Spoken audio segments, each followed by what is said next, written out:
The rabbit moon dances across absolutely nothing, trying to force herself to feel cheer at being free, but there's nothing around. She wants something. She stops to sit with her legs crossed and crosses her arms as she frowns like a child. She's so miserably bored. She looks at all around her and sees nothing but the blank expanse. How so this place would improve is something we're here. Maybe something can be, if she puts it there. The thought takes root in her skull, where it makes more roots. Within seconds it sprouts as an idea, so the roots grow. The roots take the nutrients of her brain and begin to grow larger and larger. It develops leaves in the form of complexities. The leaves synthesize the light that is mind power, and its trunk expands to form a solid foundation. She knows what she is to create. The rabbit moon takes the mask that sits on her head and moves it over her face. She sees the dreams through the eye holes of the rabbit mask. She sees the dream world and nothing is there because there's also nothing in the great expanse. She can place things in the dream world. She is the moon. And if things come to exist in the dream world, they can come to exist in the great expanse. It's not like there's anything already there. She holds her fingers before her and begins to weave. The moon creates her dream, a place of her own. It all starts with a spring. No, not a springboard, a spring with water, seemingly falling from nowhere. A spring that is not beholden to water or the colors blue and green. A spring that tastes like chocolate when the moon wants it, and cherry jelly beans when she desires a change. She even has a hint of green apple in the aftertaste. The spring should fall from somewhere though. Why not the wall of rock? Of course, no simple grays and browns, a rock that's gold. Then she sees a problem. It's too bright. Anything too bright blinds her from view. No, she won't have gold. Maybe the grays do have their place. A rock wide enough that she can't see the ends for a mile, but not too tall that she can't climb it and safely jump into the deep spring. But she doesn't want to see the white expanse surrounding her. Sometimes that can be scary, distracting even. For a mile along the wall and several miles out, she weaves a forest of pure green leaves in red tree trunks. They are nimble and light when she wants to walk through them, but when she wishes to climb and peer overhead, they are as sturdy and stubborn as a lion's head. She needs something to look at from atop of those trees, not the white of the great expanse, but a sky that's pink in the morning and a dark blue at night. She will never be blind in the dark or in the light. She realizes, though, that she's all alone, with no one to hold with all of this space. The rabbit moon can't have that. She can't be alone, and she panics. She brings her hands to her cheeks, but hits her mask, her rabbit mask. She slaps the forehead of the mask, realizing her silliness, and knows exactly what to make. Dolphins. Yes, dolphins make perfect sense for a rabbit. She fills her spring, which she needs to make larger, home to a family of 5 dolphins. One pink, one blue, one red, one green, and one that's clear because she can't think of another color that she likes. She realizes that she doesn't want to swim all the time, so she makes a few rabbits to hop around the place too. The rabbit moon thinks all is fine and dandy and ready for her, so she takes off her mask and looks at the great expanse instead of the dreamland. The pink dolphin waits for her to come into the water, and for now it tastes like chocolate on one side, a cherry jelly bean on the other, and leaves the aftertaste that hints at green apple. She jumps right in. She has the time of her life. The dolphins, they never not pay her any attention. They will never forget her, and they would notice if she were gone. They play and play. They talk about what to add, of the world she could eventually make, and maybe adding a few more creatures because dolphins and rabbits don't make up a quality ecosystem. But for now, she need not worry. She has everything she desires, everything she could possibly want. Eventually, the pink sky turns to a dark blue. She can see where she can go clearly as the night beckons her to sleep. This will be the first sleep she has had, ever. It is her turn to dream. After a day of walking and play, she snuggles up on the beach with a dolphin having moved to be her pillow and another to be her teddy bear.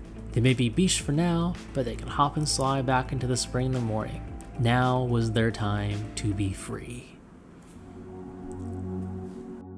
Maybe she was naive. Maybe she's always been so, but she didn't expect the face she sees now in the morning. The rabbit moon wakes from her sleep alone. Her dolphin's gone to hide in her spring, and the rabbits have scurried away too. She feels a shadow, a monstrous one that looms over her. She looks forward towards the trees with their red trunks, then turns her head up.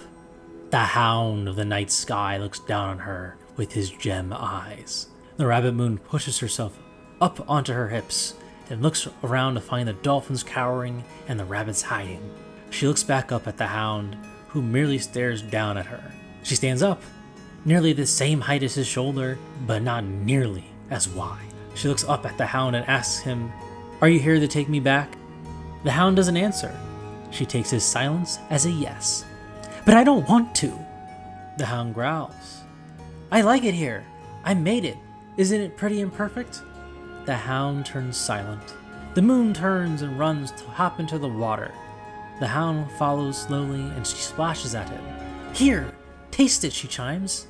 The water gets onto the hound's lips, prompting him to lick his chops. The moon asks him, "Do you like it?" The hound remains silent. "Then let's stay." The hound growls. Her shoulders slump and she thinks of what to do. She kicks her foot in the water and thinks about how terrible it would be to go back. "I don't want to go back. They don't need me."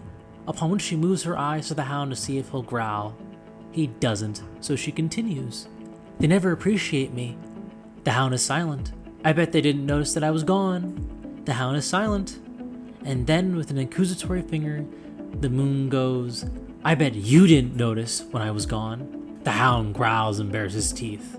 "You noticed? You noticed I was gone?" she asks, full of surprise and bewilderment. She never thought the hound of all things would notice. "Did you care that I left?" The hound stays silent. She grows angry and demands to know. "Well, why not?" When the hound only continues to stare at her, not willing to answer, the rabbit moon grows angry and restless. "Why didn't you care? I spend every night on your belly, watching the mortals, giving them dreams, giving everyone their heart's desire." The hound growls and takes a step towards her, baring his teeth right before her face. She can feel the breath of the night sky, and it burns so cold. The moon is confused. She wonders, whose heart didn't I fulfill? She wonders and looks at the hound with worried eyes. Did I not fulfill yours? The hound grows silent and moves back. When the hound tries to move back, the rabbit moon leans forward to hold his nose in her arms. She rubs his wet nose and apologizes. "I gave everyone their wish, but you. What did you want?